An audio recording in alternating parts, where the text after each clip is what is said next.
You know, people have told me that one of the things they like about our show are these cold opens. They ask me if we write them, how long it takes to write them. One guy wanted to get into our whole process, which was flattering, but also kind of aggravating, because how do you explain that there's a certain inexplicable genius to this? I mean, we prep like crazy for the rest of the show, but this part we just kind of wing. So come take the turn. We reveal more secrets on the Back Nine.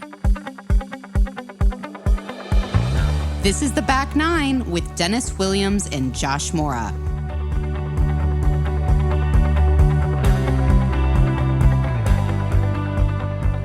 Dennis, my friend. It's like creating great music.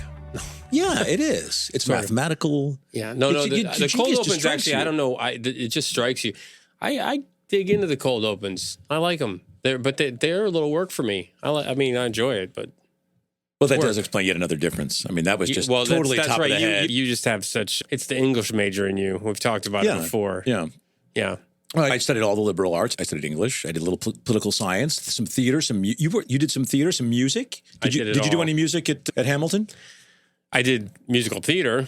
Well, that counts. Yeah. I was actually in some type of show almost every semester. I was at Hamilton. I was in either a small part or lead or whatever. But I was full on theater minor. There's a little part of me that thought I might get into acting at one point. A different kind of performance now. Right. Yeah. Right. Understood. Well, I bring that up because we talk about the word rock star is something that is, thrown around as a euphemism. They actually make fun of it on a commercial. Yeah, right. There's a rock. We refer to an intern as a rock star. We refer to somebody that we're doing business or who plans our event as a rock star.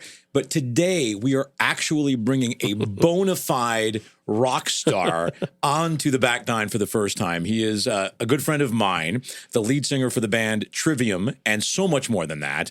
It's my friend Matt Heafy. Matt, welcome to the Back Nine. Glad to have you with us. Absolute pleasure. Thank you so much, man. It's been too long since I've seen you, so it's great to see you. I know, likewise. But tell me about that setup for the people that are at home listening only on audio. Looking at Matt, he's got a rack of guitars, double level on his right. He's got keyboards on his left. So tell me, how did that come to be? Yeah, so let me give you the full, a little bit more. Oh, yeah. Look at that. Look at that. There's the rest. Fantastic. Japanese stuff. More That's cool. This is my streaming setup. So basically, I've been streaming on a platform called Twitch for about 7 years now. Twitch is, imagine YouTube, except it's live, except it's in the moment. And it traditionally started with gaming. It started with it broke pop culture with this gamer named Ninja. He played with, I think it was Travis Scott and a couple other super famous people, either in sports or in rap. And he was playing Fortnite. So Twitch was originally people playing video games online all day, streaming what they do and building a community from that. I started Twitch with that as well. I started Twitch streaming Fallout 3, the video game, which just they just created an incredible TV series on that. So I was streaming Fallout to like 5 people a day. And I loved it. I was like, I can't believe people want to watch me play video games and pay and subscribe to me monthly for watching me play games. I kept loving it. I started meeting some of the people from Twitch, and they said they've been fans of my band for a while. So I've been in a metal band called Trivium since I was 12 and a half. I tried out for this band when I was in middle school at Teague Middle School. Made it into Lake Brantley High School metal band. It was first band, first job is the only thing I've ever done in my entire life. First band, first job. And I stuck with that. So with Twitch, I met a couple people who'd been supporters of the band. And this was granted about 6.5, 7 years ago. And I was telling them how much I love the platform. I was like, I love Twitch so much. I wish I could do more of it, but I can't because I have to tour. And I have to prepare for tour and practice religiously. Basically, with my practice routine nowadays, I like to treat it more like an athlete. I never take time off of singing, off guitar playing, off prep. And I do that every single day, 2 to 4 hours a day. And they said, why don't you stream that? I said, no one wants to watch that every single day. No one wants to see me play guitar and play the same Trivium songs every day. He's like, I bet you they do. As soon as I did that, the channel kept growing, exponentially grew. Flash forward to a couple of years, right around during the pandemic as well. My channel was then covered in New York Times, Forbes, Bloomberg, TechCrunch, all these different things, the cover of New York Times for streaming. And during the pandemic, my channel kind of 10, 15x, as a lot of things did in the gaming and streaming industries. But I knew in the back of my head, I was like, when the world goes back to where it is, things will level back off. Yeah. But luckily, I already had everything set up. So I had to build my own setup. I didn't know what to do. There wasn't really a how-to guide on how to set this up. So we were able to expand a bit thanks to the channel. I was able to build this studio in the back of my house, and this thing holds all my instruments. I've been collecting Japanese instruments. I've been beginning into scoring film, scoring video games. That's what I do. And I still stream Monday through Friday, 9 a.m. and 3 p.m. Eastern, me playing Trivium songs by request for Trivium people as I do the other things, as I make game music or make movie music or practice Trivium stuff. So that's the long answer to what this room is. Very cool. You definitely have the best audio setup too. Yeah, thank you. We're usually coaching people through the audio. That's great. So this is all studio gear. This is the same thing I'd record a record with going into an SSL board. That's all the way I would record a record with. I had delay and reverb on when we were first talking. So there's the delay and verb, and then I've got everything else that can set from there. So this is always set up as a recording session. So I can make anything, whether it's orchestral stuff or metal stuff, or I just did a Brazilian jiu-jitsu game, so all Brazilian music I had to teach myself how to do. Whatever the heck it may call for, it's ready to go, which is awesome. I like everything ready to go. Hey, Matt, we talk a lot with people about career transitions through the front nine, through the back nine, and all those kinds of things, trying to figure out where they want to be, who they want to be, how they want to be. What's it like to know what you want to do from age 12 and never be doing anything else? That's exceptionally It's a little rare. unusual. Yeah. And it's amazing. Thank you so much. When I was 11, this was before I knew what the goal was. I was 11 and growing up in Central Florida at what would have that been? I'm not quite sure. 98, 97, 98. Around that time, the only thing you'd really have access to musically was pop punk, boy bands, and ska. I'd never heard metal at this point yet. And granted, I'd played video games. I beat Mario 1 when I was like 5 years old and lived a very typical Japanese kid life. My dad is a Marine. My mom is from Hiroshima. I'm from Iwakuni. And when we moved over here, my dad was still deployed. So my mom raised me the way she knew. It was like video games, anime. I kind of stayed inside, played video games, watching anime, and progressed through that stuff. So I didn't really have a musical thing yet, but I remember a lot of kids were getting into pop punk. That's when like Blink-182 first came out, Green Day. A lot of ska stuff, like I said, like Real Big Fish, Less Than Jake. Nothing at all what it sounds like what I play now to this day, but I do still like those bands a lot. There was a middle school band. I was in 7th grade. They were in 8th grade. They asked me to try out for their band. They said the tryout song was Damn It by Blink-182. Yeah. I thought I was going to be great. I thought, hey, I could play guitar. I'm awesome. I went, tried out, never got the call back. So I was like, you know what? Screw guitar. I put guitar away. I was like, I'm not going to do this anymore. Someone then lent me this record called The Black Album. It was a CD. Metallica's self-titled album, The Black Album. I heard that and I said, this is the kind of music I need to play. This is the kind of music I'm meant to play. So I'd lock myself in my room and just play guitar alongside of this until I can emulate what was happening, unaware of the fact that that's how you really build up chops. That's how you practice. That's how you do all these things. That's how you drill. Then I played my 8th grade talent show at Teague Middle School covering No Leaf Clover by Metallica. A high school band full of 9th, 10th, 11th graders all asked me to try out. They existed 2 weeks before that, had never practiced, never wrote a song. Their guitar player already quit. They asked me to try it. I remember walking in and Travis, our original drummer, like he was like one of the most intimidating people I ever met. I never knew a person with a tattoo. I never knew a person who smoked cigarettes. So I was like, wow, look at this adult over here. And I remember walking in, everyone was looking at me like, what is this 12-year-old going to do? Like, of course, if I were 16 too, I'd be like, why is there a 12-year-old here? And I went in and played for them the Bell Tolls completely perfectly from start to back. And they're like, okay, you're in the band now. And we played our first show at Brantley Battle of the Bands when I was still in 8th grade. They were all high school kids. And that's where it all started. The original singer, I wasn't the original singer, but he stuck around for a couple months. He wanted our band to be more industrial in vein of like old Nine Inch Nails, old Skinny Puppy, old Ministry, old Manson. And we wanted to be a metal band like Metallica, Maiden, Slayer, all of these things. So he said, you guys keep the name. We'll split the songs in half and we'll get out of here. And we couldn't find a singer.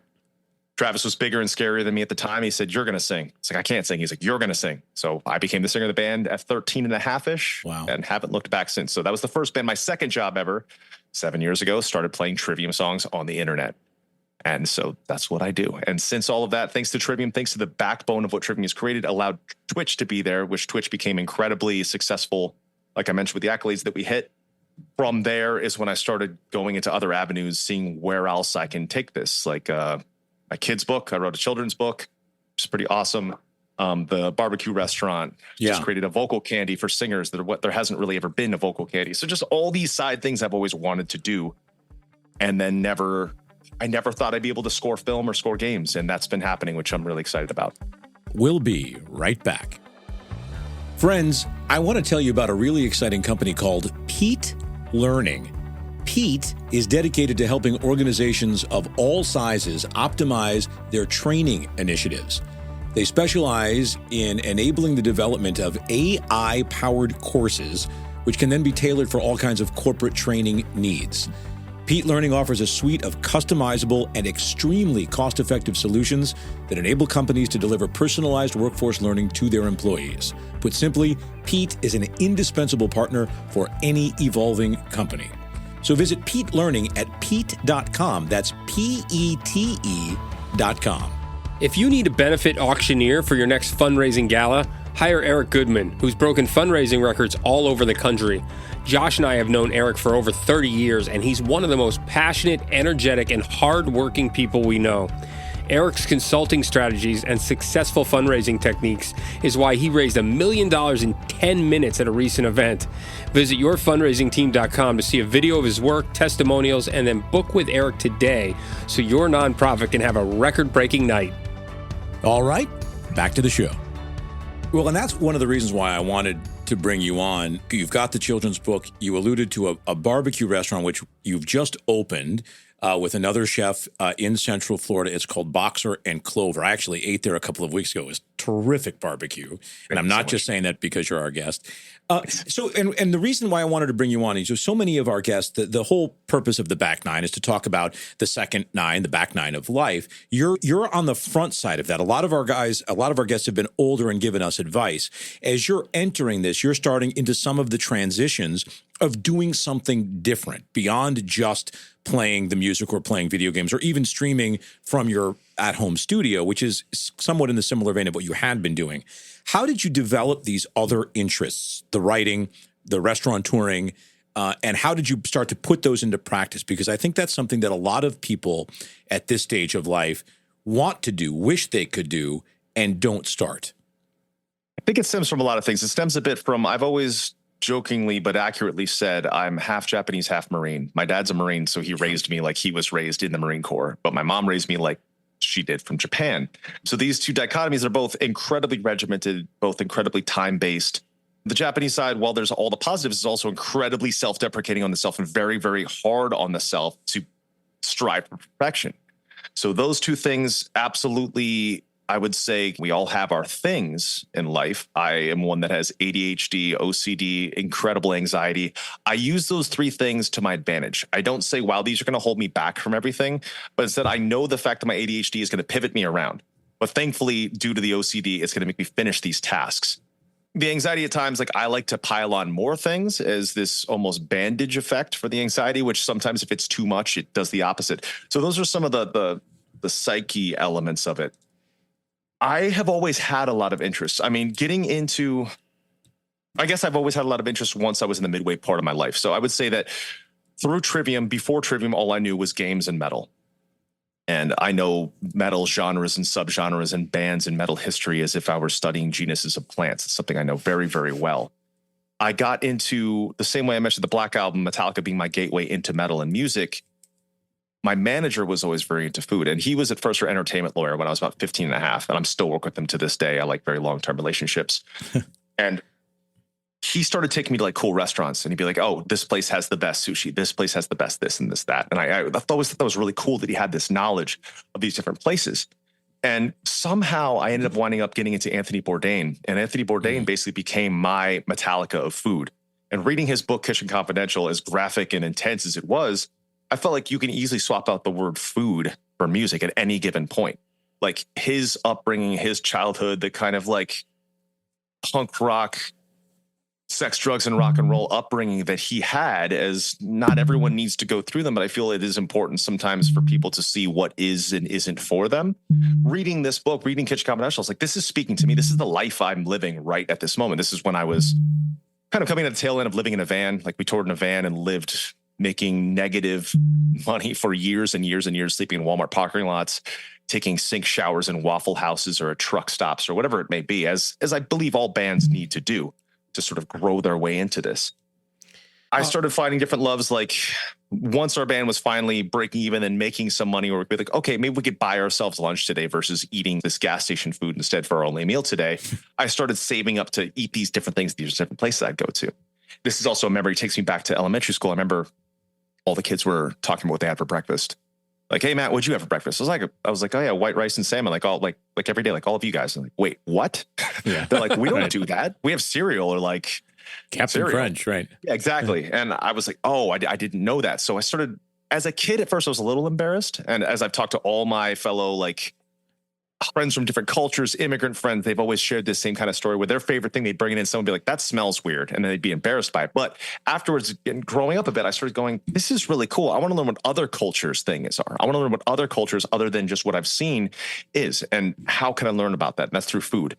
So the more and more we travel through food, the travel and tour, and as we're able to start then shifting, hey, let's tour around finding our favorite food now. So on days off, let's plan out what 3 best restaurants we can hit in this one day of every single tour we do. So that's how we tour nowadays, which is pretty incredible. That's cool. And yeah, we can start learning about different ingredients. And I remember it was going to Brazil. It really changed my life. Went to Brazil in 2011, I think, or 2012. What do Brazilians do? And I just kind of a general question I'd ask people that we meet, fans we meet. They're like, oh yeah, Brazilian Jiu-Jitsu or soccer? I said, well, Brazilian Jiu-Jitsu seems like the harder one. I want to do that. So after going to Brazil and falling in love with the country, buying some cookbooks, going home, making feijoada and caipirinha and all these different things, I got into Brazilian Jiu-Jitsu. So I've now been training at Gracie Barra, North Orlando, under my professor, Gucci Mugiati, for about 11 plus years. That was a massive life-changing thing for me. Brazilian Jiu-Jitsu, because I thought I'd be good at it, just because I've only done one thing. I've been in Trivium. So I figured, hey, I could pick anything up. I was terrible for a year. I went 5 to 7 days a week, and I wanted to quit every single day. I get destroyed. I didn't know what I was doing. Getting smashed. 3 years, not good. 4 years, not good. 5 years, finally started to pick it up. 7, 8, 9 years, finally started finding my stride.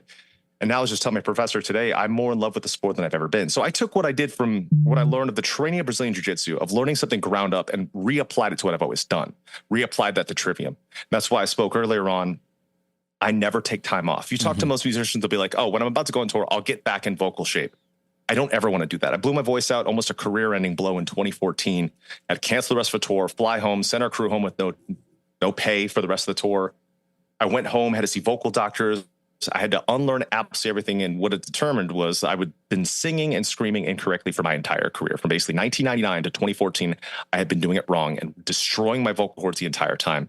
So I started training with a man named Ron Anderson. He's taught Axl Rose, Chris Cornell, taught Tom Cruise for the movie that Tom Cruise sang in, and basically everybody. He teaches all the pop people, all the rock people. He's an opera teacher. He was trained by Freddie Mercury's vocal teacher from Queen. Wow. So I started training with him and recognizing that, okay, I need to do the same thing I do with Brazilian Jiu-Jitsu. I need to treat this in that way of building from the ground up, creating correct muscle memory and correct habits that I can reapply to this thing that I've been doing forever. That then starting to stream on Twitch, starting to have this routine, because one of the keys to success on Twitch is to have the same schedule. I liked Monday through Friday. I like 9 a.m. and 3 p.m. Eastern. I know people are coming to depend on me to have community there. So I would do these training regimens I learned from Ron that was inspired by Brazilian Jiu-Jitsu to Trivium while having Trivium fans watch. That's where that grew. That's where that started becoming something big. That's where I got better at my craft. I always say Twitch made me better at singing, screaming, songwriting, performing, speaking, all of these things, because I'm always doing it. Now I am always training this entire time. Sometimes people are like, oh, Matt, you do that video game streaming thing. It's like, yeah, kind of, but not really. It's mostly me playing Trivium music.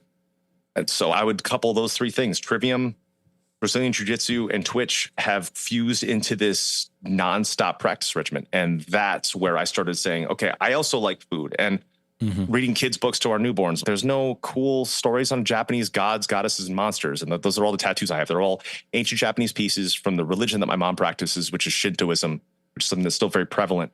And I wanted to get into that and find these things that don't exist and try to create them myself, whether it's just for my audience or something that goes bigger, whatever it is. As long as I can have the idea and chase that and make something happen, it'll be fun. And then the latest thing has been my friend who's been supporting the band since I was 17. He grew up with Trivium. He brought me in to help score one of my favorite franchises of my entire life for a video game. And he and I wrote 90 minutes of the greatest film-esque metal, electronic, orchestral music I'd ever made for a video game. And then this game just had a rug pull with he, myself, and my other friend just canned the 3 of us off this project. I assume the project's going away. I have no idea. And we said, let's make our own game. So now we're making our own video game. I'm scoring it. I'm doing all the thing. We're bootstrapping. We're going to self-finance it. And we're going to make this game that's like futuristic Japan. And that's why I have all these Japanese instruments now behind me that I've sourced all from Japan.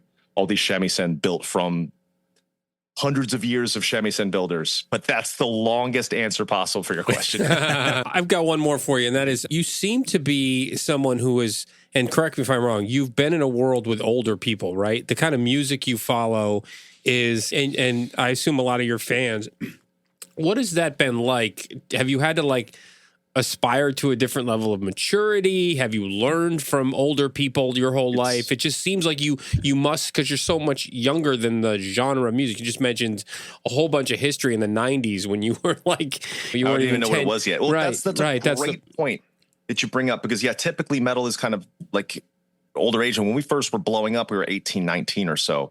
When we first came out, the only country that ever really, when we first came out, no one cared. Our first band out of 5 playing America, selling maybe 1 CD, making $50 a night in show pay, and that was it. But the UK, for some reason, had this huge connection with us. And our second record blew up, where all of a sudden every magazine cover, every tour would sell out, every single thing. And they'd interview these 18, 19-year-olds, i.e. us, said, what do you want to do? We're going to be the next Metallica. Okay, cool goal for a bunch of 18-year-olds. Put this in magazines. Next time we come back to America. Bands I grew up listening to, worshiping, bands I had the posters on the wall, T-shirts we'd go out and support. Hated that.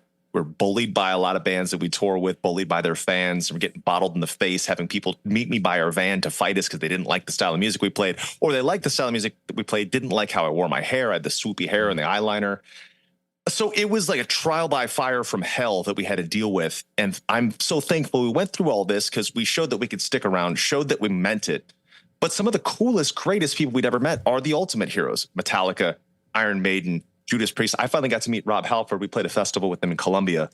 I was just going up to go shake his hand. He came up and gave me a big hug. He's like, Matt, I love everything you do. Talked about songs that he likes. I'm like, I wouldn't be standing here if you weren't here right now. And just such an amazing person. So the people that kind of really gave us the rough treatment were some of the younger modern bands that we were into coming up when we were teenagers. But I'm thankful for it. It's not something that I want to have to happen to any other bands. Like, I remember the first time we toured San Francisco, it was Children of Bodom, this incredible Finnish semi-melodic death metal band, us and Amon Amarth, who's now a gigantic band who plays all Viking style stuff. It's all Viking metal. We were spit on and booed the entire set from all 400 people in there, but kept playing our music. Every once in a while, we'd be like, are we going to jump out and fight these people? And then it just kept going from there. And now, 26 years later, we're able to announce a world tour that's going to sell at arenas all around the planet, and it's going good. So it was a weird path that we had. I mean, we were always too metal for the hardcore kids, too hardcore for the metal kids. It's semi-similar to how I grew up. I was always too white for the yellow kids, too yellow for the white kids. I've never really fit into an exact place, but I'm so thankful to have all these, because that, we always need a little bit of adversity to drive us and to inspire us and to push us into the things that we want to do. So just to wrap here, Matt, the restaurant Boxer and Clover is in Orlando and is open. And when are you doing the tour? So right now, the only dates that are announced are for the UK run. So we're bringing it back to sort of where it kicked off for us. That's the end of January. I think we're at, there's like 80% of the tickets sold already for the whole arena run. Europe announces soon there'll be 2 North American legs, South America, Australia, Southeast Asia, Japan, and Asia. Wow. Yes. Good for you. That'll be all in 2025 or is there a chance? Okay. All 2025. And the cycle we just finished was 2 years straight, 208 shows. So we're like, let's take this year off. Amazing. Amazing. Well, congratulations on all of that. There's so much interesting here. Continued success with the band, the restaurant, the video game, and thanks for spending some time on the Back Nine. Thank you so much. Thank you so much. Absolute pleasure. Thanks, so brother. great to see you guys. Great to see you, man. Take it Thanks. easy. See you. So, I mean, a couple of things I take away from that, Dennis. First of all, he shatters the image of what we think of as a rock star, right? I mean, that's an amazing thing. The other aspect of it, too, is his particular genius there, right? I mean, there's so much going on. It's a different energy than we've had on this show before.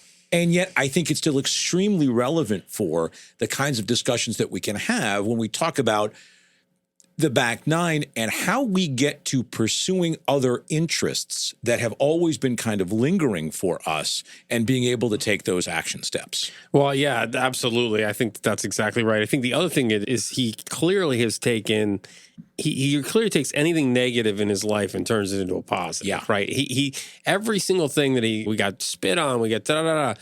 But then I got bullied over being rice and salmon for breakfast. Right. All of those things, he didn't cower and get down like that. It's an incredible story of surviving all those things. But the biggest thing of survival is I have OCD, I have ADHD, and I have anxiety, and I use them all to my benefit. Yeah. I mean, that's incredible, right? If we could all take that lesson instead of, woe is me, I'm going to go take a bunch of pills and hide in a corner, right? Right. I'm going to take all of those things that are like seemingly a problem, and I'm going to put them to good use. Well, that's such an interesting take, Dennis. I think about people I know who have had, anxiety issues as kids, or who don't fit in as kids because maybe they're on the spectrum, or maybe they just have anxiety, or there's other things that are going on with them. In adulthood, in many ways, if you can turn those things into a positive, like in school, I guess what I'm saying is we conform, right? I mean, schools force us to conform. Everybody in their desk rows, everybody sitting in their chairs. Some schools are more progressive than that, but there's a regiment to that. And when we get out into the real world, none of that exists. We can create all of our own pathways and celebrate our individuality. He's done that and is finding continuous outlets for that. Again, cooking, opening a restaurant, having a band, streaming, doing scoring. We didn't even talk about what he does for children's hospitals and raising money for those kinds of things with his band, which is totally the opposite of what you would think from a speed metal, death metal band, right? Yeah, I mean, absolutely. I think the guy is just very diverse, right? And I think part of that is your upbringing. When you're raised by a Marine and a Japanese mother, like he got into that. Like he almost didn't have a choice. He was going to be disciplined and regimented and be able to put that schedule together. And the biggest thing is follow through. I mean, I think that guy follows through on everything that he sets out to do. Yeah. Absolutely. I'm going to open a restaurant. I'm going to go on another tour. Like all of the stuff he's doing, all the stuff on Twitch. I mean, it's incredible. Yeah. Two quick notes about that. One, Trivium did the first live concert during the pandemic that was streamed globally. They were the first band out there. This was in 2020. I think it might have been early 21. The other thing, he mentioned going to Lake Brantley High School, which is in Central Florida. It's in suburban Orlando. There's another famous lead singer for a rock band who graduated from Lake Brantley. Rob Thomas from Matchbox 20 from the same. So something's in the water out there that's creating all of these or developing all of these creative folks out there. I wonder how many people are going to listen to this podcast on Spotify and download it. Yes. And then instantaneously go over and search Trivium. Right. Yeah. You might as well do that, right? Absolutely. You should. The music isn't for everybody, but it's good music if you like that kind of thing, or if you want to at least hear what a guy like Matt Heafy is playing. Yeah, absolutely. These are the kinds of things that we can explore. Really interesting also to hear from a younger guy who's just kind of entering, just about to make the turn. We look forward to taking the turn with you next time on The Back Nine. We're really happy that you could join us today on the Back Nine podcast, and we're really trying to build a community. Yeah, so please not only listen, subscribe, follow us, download, share with your friends that you found something in our community here. We really, really appreciate everybody who's downloaded even a single episode and shared the time with us. We know your time is valuable. Please also give us a 5-star review if you can. Thanks so much. So I've mentioned Three Bridges Consulting. What they do is they market your company. They lead the creative, they find the audience. What they produce, commercials, social media content, possibly even documentaries. It's long form, it's short form. One recent success story, working with a home services company in Chicago, a company that refaces cabinets.